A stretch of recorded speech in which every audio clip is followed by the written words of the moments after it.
Zakat bermaksud suci dan subur, termasuklah bersih, berkat, berkembang dan baik kepada harta zakat, pembayar zakat dan penerima zakat.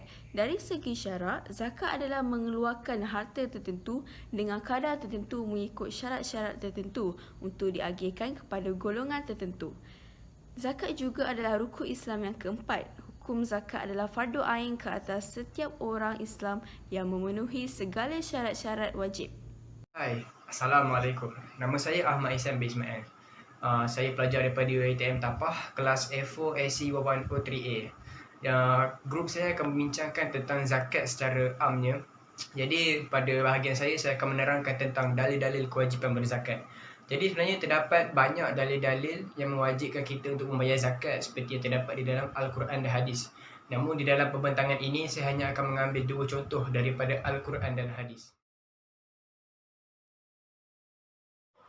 Untuk dalil kewajipan zakat yang pertama, saya ambil daripada surah Al-Zariyat di mana Allah berfirman di dalam surah ini yang bermaksud, dan pada harta-harta mereka ada hak untuk orang miskin yang meminta pertolongan dan bagi orang miskin yang tidak mendapat bahagian. Surah Al-Zariyat ayat ke-19. Kita dapat lihat dalam surah ini Allah berkata bahawa dalam setiap rezeki yang dimiliki oleh umat manusia muka bumi ni ada bahagian tu untuk orang lain. Sebab tu kalau kita tengok dekat dunia ni mesti ada orang kaya, ada orang miskin. Dia tak ada semua orang kaya. Ini sebab dia adalah supaya kita kongsi-kongsi rezeki tu. Sekaligus kita dapat nak eratkan hubungan silaturahim antara sesama manusia. Nampak Allah ini Tuhan yang maha adil dan maha bijaksana dalam merancang hubungan di antara umat-umat manusia.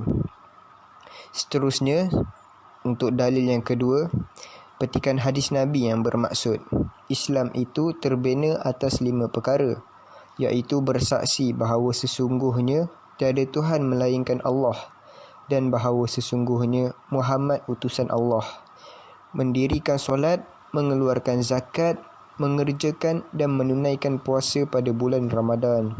Riwayat Bukhari dan Muslim. Jadi kita dapat lihat Nabi menyebut tentang rukun Islam. Rukun Islam ni seperti kita belajar dulu kat sekolah kan. Ada 5 perkara dalam rukun Islam ni. Itu yang tadi seperti disebutkan tadi. Jadi kita dapat lihat mengeluarkan zakat ni kepentingan dia sama taraf dengan rukun-rukun yang lain seperti mendirikan solat, mengucap 2 kalimah syahadah. Jadi betapa pentingnya mengeluarkan zakat itu di sisi agama Islam. Kemudian saya akan menerangkan pula tentang bidang-bidang kuasa zakat di Malaysia. Bagi setiap negeri di Malaysia, bidang-bidang pengurusan zakat adalah berbeza, di mana ia tertakluk di bawah perundangan kerajaan negeri yang diuruskan oleh Majlis Agama Islam negeri masing-masing. Terdapat 14 buah institusi zakat di Malaysia, di mana 13 daripada institusi tersebut mewakili 13 buah negeri di Malaysia. Manakala lagi sebuah institusi zakat di Malaysia mewakili kawasan wilayah persekutuan di Malaysia.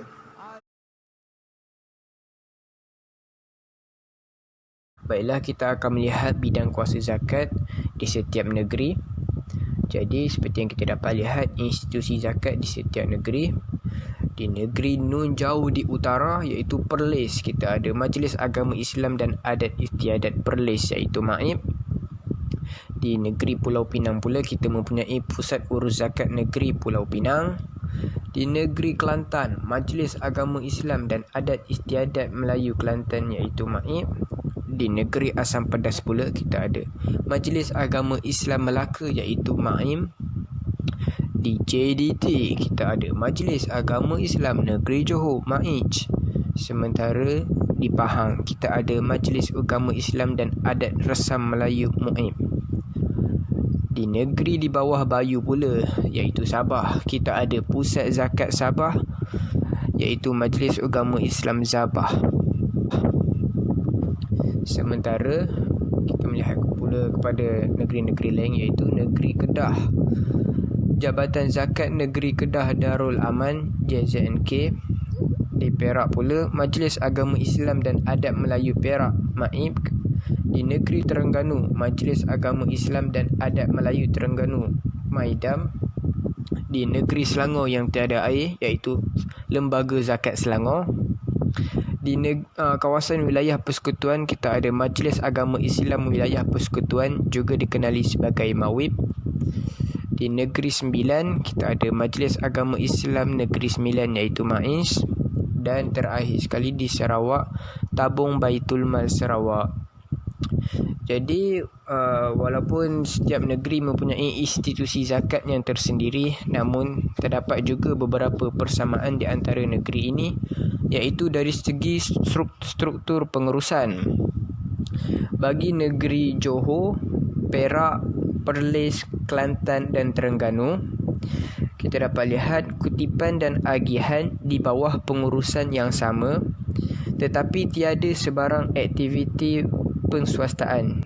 Sebab itu kita dapat lihat institusi zakat di negeri-negeri yang disebutkan tadi, dia di bawah Majlis Agama Islam sebab dia tak diswastakan. Jadi kutipan dengan agihan ini dijalankan oleh Majlis Agama Islam negeri masing-masing. Kemudian kita melihat kepada kelompok yang kedua, iaitu terdiri daripada wilayah persekutuan, Negeri Sembilan, Melaka dan Pahang, di mana kutipan dan agihan berada di bawah entiti pengurusan yang berbeza dan hanya aktiviti kutipan sahaja yang diswastakan. Jadi di bawah kelompok ini, aktiviti kutipan ini dijalankan oleh pihak syarikat swasta dan aktiviti pengagihan pula dijalankan oleh Majlis Agama Islam negeri masing-masing. Oleh itu kita dapat lihat institusi zakat di negeri-negeri dan kawasan wilayah persekutuan ini dia di bawah Majlis Agama Islam negeri juga. Sementara bagi kelompok yang ketiga, iaitu negeri Selangor, Pulau Pinang, Sabah dan Sarawak, aktiviti kutipan dan agihan zakat dia di bawah pengurusan yang sama dan telah diswastakan. Jadi kita dapat tengok persamaan di antara negeri ni, iaitu negeri Selangor, Pulau Pinang, Sabah, Sarawak ni kan. Kita dapat tengok dia punya institusi zakat dia bukan bawah Majlis Agama Islam negeri masing-masing, tapi dia di bawah anak syarikat swasta. Seperti kat Selangor kita tengok Lembaga Zakat Selangor, lepas tu kat Sarawak Tabung Baitul Mal Sarawak. Jadi yang pihak syarikat swasta ini yang menguruskan aktiviti kutipan dan agihan, tapi dia juga di bawah pemantauan Majlis Agama Islam negeri tersebut. Dan terakhir sekali, iaitu negeri Kedah. Negeri Kedah ini dia mengamalkan aktiviti urusan dan kutipan di bawah seliaan terus oleh Sultan Kedah. Jadi kita dapat lihat Kedah ni dia mengamalkan struktur yang agak berbeza berbanding negeri lain. Sebab tu kita dapat lihat dia di bawah Jabatan Zakat Negeri Kedah Darul Aman. Okey, itu saja bagi bidang kuasa zakat. Terdapat 8 golongan yang berhak dan layak menerima zakat, iaitu orang-orang fakir, orang-orang miskin, amil, iaitu pegawai yang terlibat dalam kutipan dan agihan zakat, mu'allaf, hamba, al-gharimin, iaitu orang yang berhutang, fisabilillah, orang yang berada di jalan Allah Subhanahu Wa Taala, dan juga Ibnu Sabil. Berdasarkan undian yang dilakukan oleh Asra Awani melalui platform media sosial mereka iaitu Twitter, sebanyak 30.1% memilih pusat zakat bagi mengagihkan zakat di Malaysia, manakala lebih daripada separuh iaitu 69.9% percaya bahawa agihan secara terus kepada asnaf merupakan jalan yang terbaik bagi mengagihkan zakat. Ini menunjukkan bahawa pusat zakat mempunyai reputasi yang kurang baik serta kurang kepercayaan daripada orang ramai. Justru, mari kita ketahui kenapa masyarakat mempunyai tanggapan sedemikian. Pertama sekali, masyarakat berpendapat bahawa proses agihan zakat adalah lambat dan mempunyai banyak prosedur serta dianggap leceh. Namun, perkara ini tidak dapat dielakkan kerana pengagihan zakat ialah tanggungjawab besar yang diamanahkan oleh Allah SWT. Agihan zakat merupakan proses yang rumit dan perlu dilakukan dengan teliti untuk memastikan hanya yang benar-benar layak sahaja yang menerima bantuan zakat. Setiap permohonan zakat akan melalui beberapa tapisan. Pertama sekali adalah menerusi tapisan had kifayah bagi menilai kelayakan pemohon. Had kifayah merupakan kadar keperluan asas minimum yang ditetapkan merujuk kepada kos sara hidup semasa. Had ini turut diaplikasikan bagi mengira kadar yang perlu dibantu bagi memastikan perbelanjaan asas pemohon adalah mencukupi. Penilaian yang akan dibuat bagi mengenal pasti had kifayah ini mengambil kira 6 aspek keperluan asas iaitu perlindungan, makanan, pakaian, perubatan, pendidikan dan pengangkutan.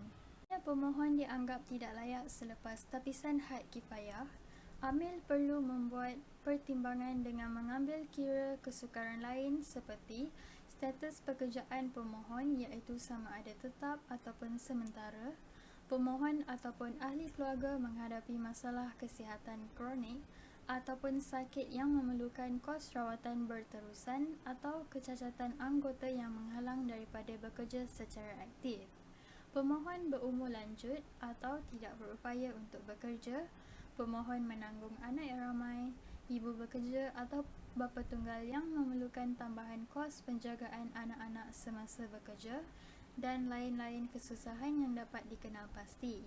Setelah melalui beberapa proses tersebut, barulah permohonan akan diluluskan ataupun ditolak. Seterusnya, masyarakat juga mempunyai keraguan dengan ketelusan institusi zakat. Mereka mempunyai sangkaan bahawa berlakunya penyelewengan hasil kutipan zakat. Namun, perkara ini boleh disangkal dengan menyemak laporan tahunan pengurusan zakat. Menerusi laporan prestasi kutipan dan agihan zakat bagi Lembaga Zakat Selangor, sebanyak 868.3 juta telah diagihkan dan 855.1 juta zakat telah dikutip pada tahun 2019. Di negeri Selangor sahaja, sebanyak 3.6 bilion wang zakat telah diagihkan kepada 8 golongan zakat sejak tahun 2015. Selain itu, Jabatan Audit Negara akan melaksanakan audit secara tahunan yang akan merendahkan kebarangkalian berlakunya penyelewengan dan sekiranya mana-mana pihak melakukannya, mereka tidak akan berjaya lolos daripada pertuduhan. Contohnya, pada 7 Oktober 2019, 3 individu termasuk 2 pegawai kanan Radio Television Malaysia (RTM) telah ditahan reman berhubungan dengan dakwaan penyelewengan dana lembaga zakat untuk satu penerbitan program. Ini membuktikan bahawa perkara sebegini akan dapat dikesan dan dikenal pasti kerana Suruhanjaya Pencegahan Rasuah Malaysia (SPRM) bergerak aktif dalam mencapai objektif mereka iaitu bagi membanteras jenayah. Mahupun mereka terlepas daripada pertuduhan di dunia, mereka tidak akan terlepas daripada pertuduhan di akhirat kelak. Kita biasa tahu, zakat akan diserahkan kepada pusat zakat atau pemerintah sebelum diagihkan kepada penerima oleh pihak berkuasa. Namun, terdapat dalam kalangan mereka suka mengeluarkan zakat terus kepada penerima. Alasannya adalah malas bayar di kaunter, berasa puas kerana yakin dengan diri sendiri dan meragui kecekapan pusat zakat. Oleh itu, ulama-ulama memberi pendapat supaya tindakan mengirimkan zakat secara sendiri ini dapat dijelaskan. Pendapat-pendapat yang diberikan ulama berdasarkan 3 situasi iaitu harta zahir dan batin, pemerintah adil dan zalim dan serahan zakat kepada keluarga.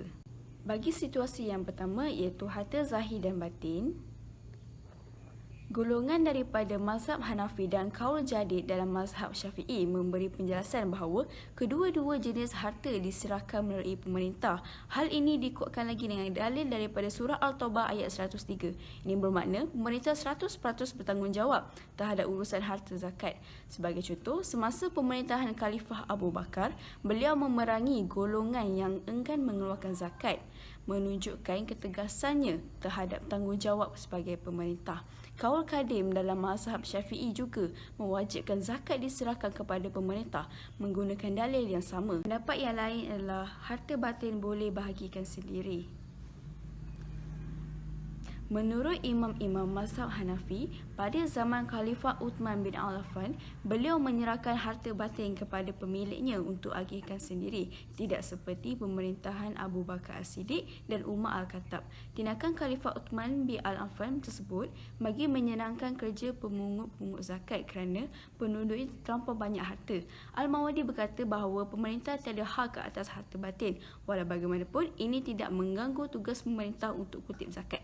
Pemerintah boleh paksa seperti dalil surah Al-Baqarah ayat 271 dan 274. Pendapat lain di bawah situasi ini adalah lebih afdal jika diagihkan secara sendiri. Ini merupakan pandangan umum Al-Mahami dan wujudnya beberapa sebab, iaitu menambahkan keyakinan bahawa zakat sudah terlaksana, kedua percaya diri sendiri dan mengelakkan zakat di seliwing pihak berkuasa. Ibnu Taimiyah juga menyokong bahawa ianya lebih afdal. Imam Ahmad mengatakan beliau lebih suka agihan zakat secara sendiri. Mazhab Hambali, Ibnu Qudamah berkata ianya sunat jika agih sendiri. Ibnu Mufid berkata hukumnya sunat tapi bersyaratkan pemberi seorang yang amanah.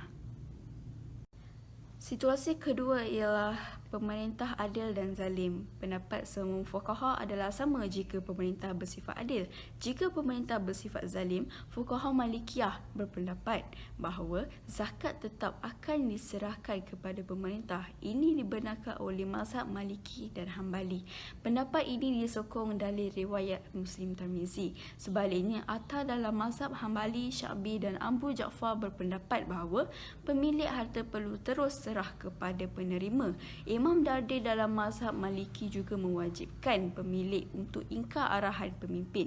Dan Syekh Zarur berkata, harta harus disembunyikan daripada pemimpin lalu diagihkan sendiri. Seterusnya, fuqaha mazhab Hanafi menyarankan bahawa pemilik perlu membayar zakat sekali lagi sekiranya pemerintah zalim tidak agihkan zakat bagi harta zahir. Tapi bagi harta batin tidak sah kalau bagi kepada pemerintah yang zalim.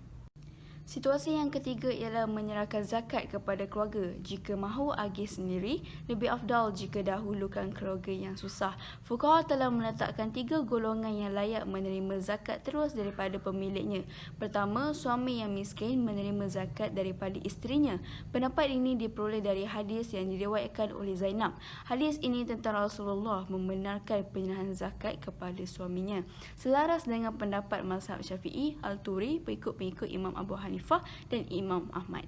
Kedua anak yang miskin menerima zakat daripada ibunya. Terdapat dalam hadis daripada Abi Sa'id Al-Khudri yang mengisahkan Zainab mengagihkan zakat kepada anak dan suaminya. Yang ketiga, kaum kerabat. Hadis daripada Anas bin Malik yang menerangkan Rasulullah telah menyuruh Abu Talha menyerahkan harta sedekah kepada kaum kerabatnya. Assalamualaikum warahmatullahi wabarakatuh. Saya Muhammad Ilyas bin Aminuddin. Kini tiba giliran saya untuk membincangkan tentang fatwa di setiap negeri dalam mengagihkan zakat secara persendirian. Secara umumnya, kutipan dan agihan zakat ini adalah di bawah tanggungjawab pemerintah. Tetapi, dalam membincangkan isu ini, para ulama' telah khilaf kepada dua pendapat. Yang mana pendapat pertama, zakat itu boleh diagihkan sendiri kepada golongan asnaf. Manakala pendapat kedua pula menerangkan bahawa zakat itu adalah lebih baik jika diserahkan kepada pihak amil atau institusi pemerintah. Tetapi, jika dilihat kepada mana yang lebih afdal, para ulama' telah beriktifak bahawa pendapat kedua itu adalah lebih baik dan lebih afdal. Jadi, mari kita lihat apakah fatwa-fatwa yang digunakan di setiap negeri di Malaysia. Di negeri Selangor, Pahang, Terengganu dan Sabah, terdapat usaha-usaha yang melarang agar pengagihan zakat secara persendirian dilakukan, sebagaimana keterangan daripada Majlis Fatwa Kebangsaan yang mengatakan pengagihan sebegini adalah sah, namun berdosa kerana melanggar arahan Sultan, iaitu dalam melakukan perkara yang baik. Hal ini berkaitan dengan kenyataan fatwa yang dikeluarkan oleh Majlis Fatwa Kebangsaan seperti berikut. Dari segi siasah dan maslahah, zakat merupakan pemangkin kepada ekonomi umat Islam. Peraturan dan undang-undang yang telah ditetapkan oleh pemerintah atau ulil amri adalah demi menjaga hak dan kepentingan zakat tersebut. Yang kedua, walaupun dari segi syarak, mengagihkan zakat secara persendirian tanpa melalui pemerintahan adalah sah sekiranya diagihkan kepada asnaf yang layak. Tetapi, perbuatan melanggar peraturan dan undang-undang pemerintahan dalam perkara baik adalah berdosa. kerana di dalam Islam, patuh dan taat kepada pemerintah atau ulil amri dalam perkara kebaikan adalah wajib.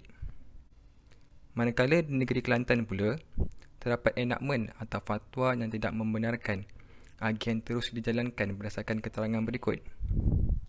Sesiapa selain daripada amil atau mana-mana orang yang diberi kuasa oleh majlis yang memungut atau mengambil zakat atau fitrah yang ditafsirkan kena dibayar kepada majlis atau membayar zakat atau fitrah yang ditafsirkan kena dibayar kepada majlis kepada mana-mana orang selain daripada amil atau mana-mana orang yang diberi kuasa oleh majlis adalah bersalah atas suatu kesalahan dan boleh apabila disabitkan dikenakan denda tidak melebihi RM2,000 atau penjara selama tidak melebihi tempoh 6 bulan atau kedua-duanya sekali. Secara ringkasnya, enakmen ini menjelaskan bahawa sesiapa yang mengambil atau membayar zakat kepada orang lain selain daripada amil atau mana-mana orang yang diberi kuasa oleh majlis boleh disabitkan dengan kesalahan denda. Namun, enakmen tersebut hanyalah ditujukan kepada mereka-mereka yang melakukan agian terus tanpa melakukan pendaftaran di MAIN, iaitu Majlis Agama Islam Negeri. Terdapat peraturan-peraturan yang membenarkan agian terus dilakukan dengan syarat pemilik harta perlu menyerahkan zakat terlebih dahulu kepada MAIN. Di negeri Kedah pula, pengagihan zakat terus kepada golongan asnaf adalah dibenarkan bagi semua jenis zakat kecuali zakat padi. Selain daripada semua negeri yang disebutkan tadi, hampir kesemua negeri melarang agian zakat secara persendirian dilakukan. MAIN juga berkuasa mendakwa jika terdapat mana-mana pihak yang melanggar peraturan-peraturan yang telah dikuatkuasakan. Apakah yang membezakan zakat dan sedekah? Dari segi jumlah atau nilai, kadar zakat adalah sebanyak 2.5% daripada harta yang diwajibkan zakat. Manakala, kadar sedekah adalah bergantung kepada si pemberi sedekah sama ada sedikit ataupun banyak. Zakat adalah ditetapkan kepada zakat fitrah dan zakat harta yang merangkumi zakat pendapatan, zakat penternakan, zakat simpanan, zakat emas, zakat perak dan lain-lain. Manakala bentuk sedekah adalah pelbagai sama ada makanan, pakaian, ubat-ubatan, kenderaan dan lain-lain. Zakat dilakukan pada masa-masa yang ditentukan syarak. Tempoh zakat fitrah dikeluarkan adalah pada awal Ramadan sehingga sebelum solat sunat Aidilfitri didirikan. Manakala bagi zakat harta disyaratkan setelah cukup haul dan nisab. Manakala sedekah boleh dilakukan pada bila-bila masa sahaja.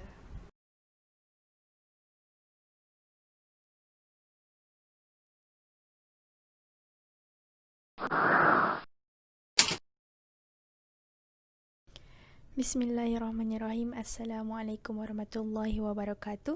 Beralih kita ke isu yang seterusnya, iaitu panduan dalam mengagikan zakat secara sendiri. Jadi di sini ingin saya menjawab soalan, iaitu bagaimanakah ataupun apakah cara dalam mengagikan zakat secara persendirian kepada kalangan ataupun kenalan yang terdekat yang terdiri daripada golongan asnaf. Jadi di sini akan saya menjawab soalan tersebut, iaitu dengan menerangkan beberapa panduan yang betul dalam mengagikan zakat secara sendiri. Iaitu yang pertama sekali adalah dengan memastikan penerima ataupun kalangan asnaf itu adalah daripada kalangan yang layak ataupun termasuk di dalam tafsiran asnaf sama ada daripada pemahaman klasik ataupun pemahaman semasa. Jadi, yang keduanya adalah dengan merujuk dan memaklumkan terlebih dahulu kepada amil yang dilantik ataupun pihak berkuasa zakat negeri sebelum membuat agian tersebut secara sendiri. Yang ketiganya adalah dalam menentukan jumlah itu adalah jumlah yang kecil ataupun besar. Jumlah ini ditentukan oleh pihak berkuasa zakat sendiri. Jadi jumlah yang besar sebagaimana yang diputuskan oleh Majma' Fiqh Islami. Jadi sebagai contoh, RM10,000 adalah nilai yang besar. Jadi jumlah tersebut sebahagiannya akan dibuat agian sendiri dan sebahagian lagi akan ditunaikan kepada pihak yang berwajib.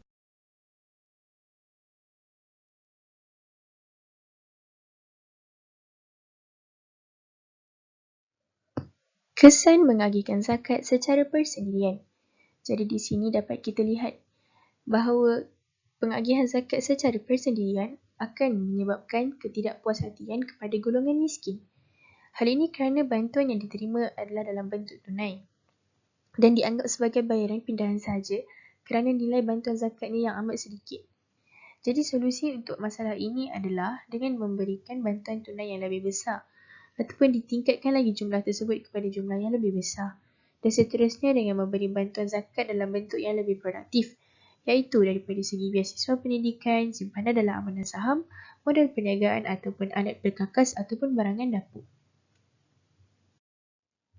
Dapat kita lihat, kesan zakat persendirian tidak begitu besar kesannya terhadap kualiti pendidikan anak-anak kerana kerajaan telah pun menyediakan bantuan yang secukupnya daripada segi pendidikan.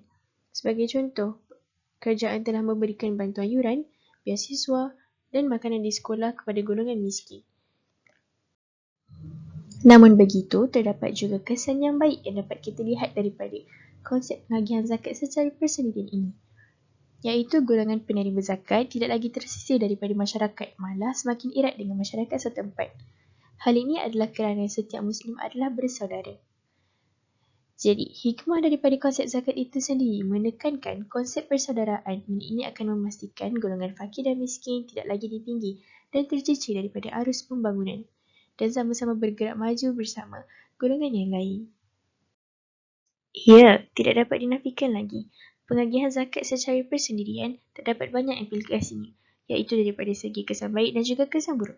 Namun begitu, Mufti Wilayah Persekutuan telah pun menyarankan agar kita menyalurkan zakat kepada pihak Baitul Mal ataupun pihak berkuasa zakat di negeri masing-masing untuk memaksimalkan andian dan mewujudkan keserataan di antara setiap golongan asnaf dan fakir miskin. Sekian itu sahaja daripada kami. Terima kasih.